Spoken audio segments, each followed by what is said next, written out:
sur la Senactu 44.com. salaamaaleykum mbooloo mi maa ngi leen di ziar di leen nuyu kenn ku nekk sa tur ak sa sant manuma wax nag su ma juumee na ngeen ma comprendre te jéggal ma bon jotaay bi doon na jotaay boo xam ne bu ma rafetlu la jotaay bu ma neex te yàgg naa ko doon expliquer sax pour ñu di ko def ñu siy waxtaan pour ñu faral di ko def mais comme ni mu ko waxee rek boobu dañ fi wéetoon parce que tey mën naa ne tey Wily depuis bañ xamante ak léegi muy boss bi sa ëpp na su ma juumul war na mat 15 ans parce que bokk naa si premier emploi yi nga xam ne tey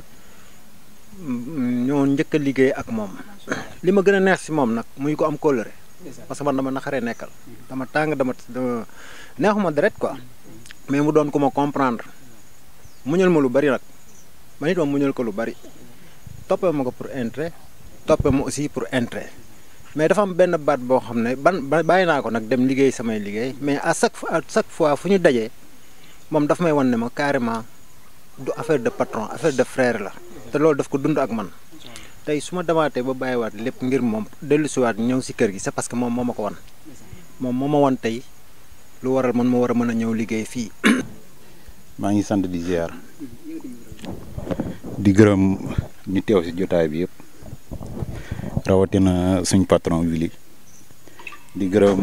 ñoom maire Abi ñaaña ñi nga xam ne ñoom laay faral di neel ak kii ñu ngi ko waxee jaara ak sama waa yoo xam ne moo ma dalal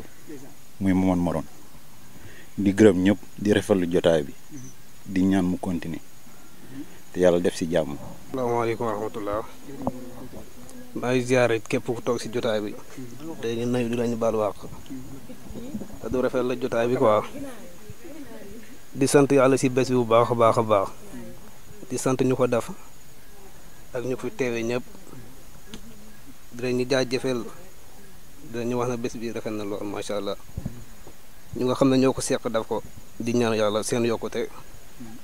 te ñu yàgg ko fekkee te mu ànd ak wér quoi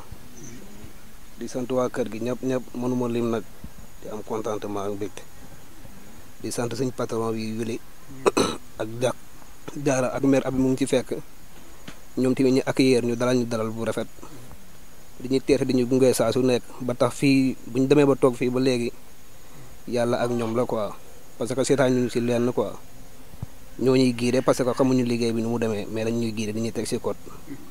ñu nangoo topp tamit dégg seen ndigal bàyyi seen tere quoi ñoom tamit amuñu seen fay ñu ngi leen di gërëm bu baax a baax di leen sant ak ñaaña ñu ngi lay gërëm di la sant parce que saa su dikkee fii tamit dañu am contentement quoi moom tamit day participer du ñu encouragé moom tamit amuñu fayam quoi dañ koy bàyyi yàlla rek yàlla fayal ñu ko boppam. maa leen di nuyu yéen ñëpp di leen ziar waa di kontaan ci jotaayu tey bi muy tombeek 8 mars journée de la femme di profiter de souhaiter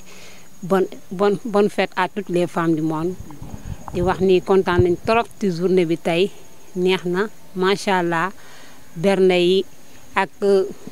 boisson yeeg jus yëpp doy na waa Kër Ndiaye Lo kontaan nañ trop ci délégation bi ngeen def rafet na fekk suñu fii ak jàmm ji ak mbégte mi ak oto si rafet yi yanj yi macha allah kontaan nañ trop. asalaamaaleykum waa mbooloo mi maa ngi leen nuyu kenn ku nekk sa tur ak sa sant di leen jaajëfal yéen ñëpp di kontaan trop si teewaay bi fii 8 mars tool bi ñi fi nekk ñëpp ñu jigéen ñi fi nekk ñëpp ñaaña référence la si ñun ñaañ day yeewu 4 heures du matin man damay tëdd sama lal ba 8 heures ma wàcc 16 heures ñaaña ñëw 21 heures te musul toog ngaang ne man 21 heures laa ñëw wala 22 heures laa ñëw da ngay xool ci kanamam da nga gis ne dafa sonn mais jamais mu jàmbat kon jigéen jooju soo nekkee ak moom référence lay doon ci yow te lépp looy def sa àddina da nga koy xool ndax royukaay lay doon ci yow malgré maaka mag fuuf mu ñëw fekk ma fi mais tamit bu fi ñëwoon xatal ma du ma fi toog mais dafa ñëw yaatal ñëpp ku mu gis def ko comme boppam. maa ngi nuyu ñi fi teew ñëpp si bisu tey bi di bis bu ñuy sargal jigéen ñi mu doon bisu contentement ma di ci gërëm ñëpp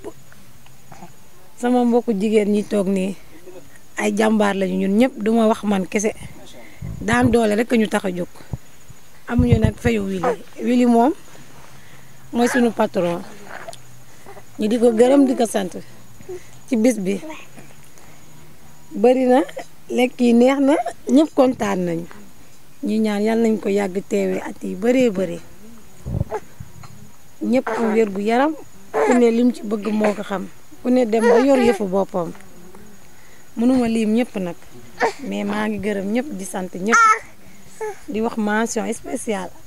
a toggukat bi kii di Khady Dieye añ yi neex na torop macha allah Mati Dieye jus yi neex na kee di faamaka dessert bi moom macha allah abi ak maam Diarra ñi jàpp ci nettoyage bi defar bayax ba mu propre ak xale góor yi kii di Momar ak Maodo. Sur la Sénégal 44.com